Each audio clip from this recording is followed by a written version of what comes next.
কাকরাবনের MLA প্রাক্তন মন্ত্রী সিপিআইএমের রতন ভৌমিকের ছেলে রূপায়ণ ভৌমিক আমাদের রাজ্যের বাহিরে গুজরাটে একটা 11 বছর বয়সী নাবালিকা মেয়েকে প্রতিনিয়ত তার বাড়িতে ডেকে নিয়ে যৌন নির্যাতন করত এবং তার কিছু গোপন ভিডিও তৈরি করত এবং সেই ভিডিওগুলো দেশের বাইরে বিক্রি করত।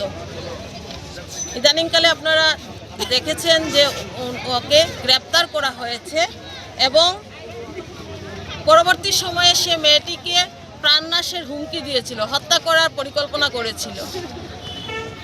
প্রশাসনের মাধ্যমে সে গ্রেপ্তার হয়েছে, যেটা আমাদের রাজ্যের জন্য একটা কলঙ্কজনক অধ্যায়।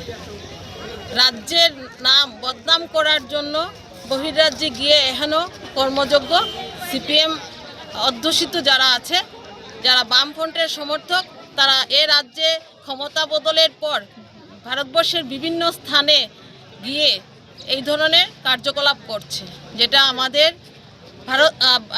ত্রিপুরা রাজ্যের মহিলারা এটা অত্যন্ত লজ্জাবোধ করছে এবং একটা নাবালিকা মেয়েকে এখনও আচরণ করার জন্য আমরা তার ধিক্কার এবং প্রতিবাদ জানিয়ে ত্রিপুরা রাজ্যের সমস্ত জেলায় সমস্ত মণ্ডল মহিলা মোর্চা এবং মহিলাদেরকে মেয়েদেরকে নিয়ে আমরা আজকে প্রতিবাদ র্যালি সংগঠিত করতে যাচ্ছি। অল্প সময়ের মধ্যে প্রতিবাদ র্যালি অনুষ্ঠিত হবে। আপনারা দেখতে পেয়েছেন সিপিএমের কালো ইতিহাস। তারা 35 বছর কাল তাদের যে ইতিহাস ছিল রক্তাক্ত ইতিহাস। সিপিএম মানে ধর্ষক, সিপিএম মানে সমাজদ্রোহী, সিপিএম মানে চোর বাটপার। তারা সমাজটাকে ধ্বংস করার চেষ্টা করেছিল।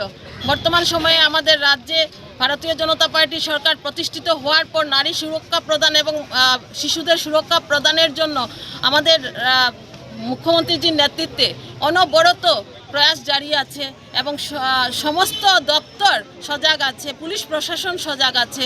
আপনারা সাংবাদিকদের মাধ্যমে বিভিন্ন জায়গায় যে ঘটনাগুলো ঘটছে তার জন্য আমাদের সরকার সেই আপনাদের মাধ্যমে যে খবরগুলো প্রকাশ হচ্ছে সেই খবরের সত্যতা যাচাই করে দোষীদেরকে শাস্তির দানের ব্যবস্থা করছেন।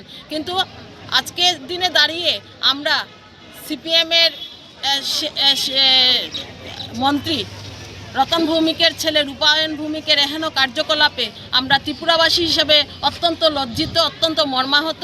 আমরা চাই আজকের এই প্রতিবাদ র্যালির মাধ্যমে আওয়াজ তুলব রূপায়ণ ভৌমিকের যাতে কঠোর থেকে কঠোরতর শাস্তি হয় এবং শিশুদের সঙ্গে এহেন আচরণ যাতে চিরতরে বন্ধ হয়, তার জন্য আজকে আমরা প্রতিবাদ র্যালি সংগঠিত করছি ভারতীয় জনতা মহিলা মোর্চা উত্তর ত্রিপুরা জেলার উদ্যোগে। এবং এখানে আমাদের প্রতিটি মণ্ডল সভানেত্রী মহিলা জনপ্রতিনিধি আছেন, আমাদের জেলা সভাধিপতি, আমাদের বিভিন্ন ব্লকের চেয়ারম্যান, মণ্ডল মহিলা মোর্চার পুরো টিম এবং মহিলা মোর্চার সভানেত্রী সহ প্রতিটি মণ্ডলের টিম, আমাদের জেলার টিম, প্রধান উপপ্রধান মেম্বার, পঞ্চায়েত সমিতির মহিলা জনপ্রতিনিধি সবাই আজকে একই আওয়াজ তুলবে যাতে রূপায়ণ ভৌমিকের কঠোরতর শাস্তি হয়।